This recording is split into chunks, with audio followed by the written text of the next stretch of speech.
Have you ever felt the weight of unseen eyes watching you? Or walked through a place so silent it feels like even the air is holding its breath? Tonight, we take you to a forgotten corner of Maryland, a place where shadows move without warning and whispers echo through empty halls. Welcome to Forest Haven Asylum. What was once a sanctuary for healing has become one of the most haunted and unsettling places in the country. Surrounded by dense, eerie woods, Forest Haven is a decaying reminder of humanity's failures, and some say, home to spirits that have never moved on. From ghostly laughter on abandoned playgrounds to shadowy figures in the woods, this is a place where the veil between the living and the dead feels razor thin. Imagine stepping into the woods surrounding Forest Haven. The trees stand like silent sentinels, their twisted branches blotting out the fading light. The deeper you go, the quieter it gets, until even the sound of your own footsteps feels intrusive. Then, just as you think the silence will swallow you whole, a faint sound, a creak like the hinges of an old door, echoes in the distance. The woods around Forest Haven have always been part of its lore. Locals whisper about the Lantern Woman, a nurse who disappeared one stormy night in the 1950s. They say she was last seen walking through these woods, carrying a lantern to light her way home. Some claim she was murdered by an escaped patient, others think she drowned in the nearby creek. Whatever the truth, her story lingers here, as does her presence. Campers who've stayed in these woods often report hearing soft humming late at night and a faint light weaving through the trees. One camper, startled awake by the sound, unzipped her tent to find a pale glow moving toward her.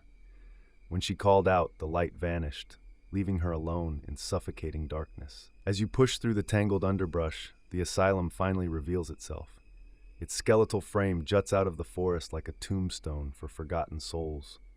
The air feels heavier here, as if the trees themselves are reluctant to stand so close.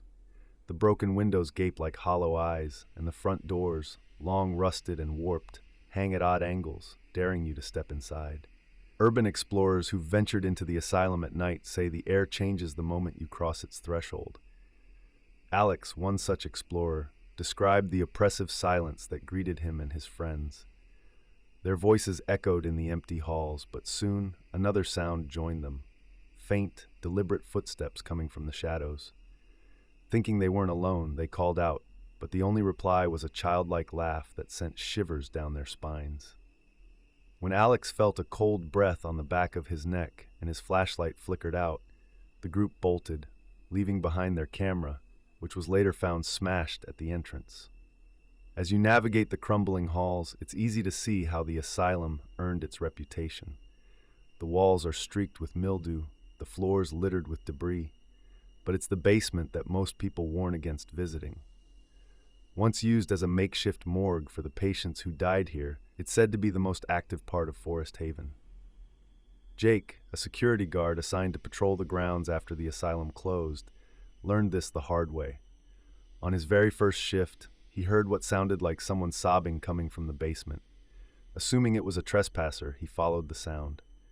The deeper he went, the colder the air grew, until his breath hung visibly in the dim light of his flashlight. Then, just as he reached the bottom step, the sobbing stopped. A voice whispered in his ear, "Why did you leave me?" Jake ran out without looking back and never returned. Outside, the asylum's playground tells its own haunting story. The rusted swings sway gently in the breeze, their chains creaking as if moved by unseen hands. For many visitors, this spot is the most unsettling of all. Locals call it the home of the silent children. Those who pass by after dark often report hearing the faint sound of children laughing, though the playground has been abandoned for decades. One man claimed to have seen a small boy sitting on one of the swings, his face pale and expressionless. When he approached, the boy vanished, leaving the swing gently swaying as though someone had just leapt off. Before you leave, you might be tempted to capture one last piece of this haunted place. A photo, a memory. But be careful what you invite into your lens.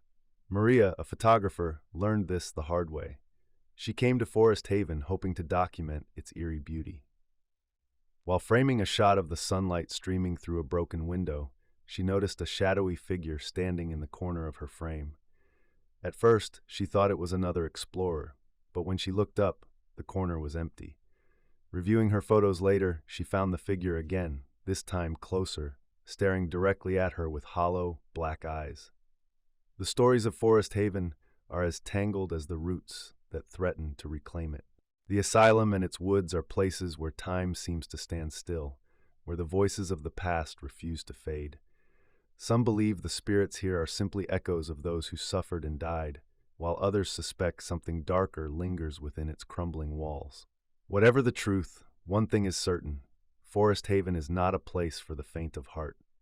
For those who dare to explore, one warning echoes loudest: never go alone. Thank you for joining us on this journey through the haunted remains of Forest Haven Asylum.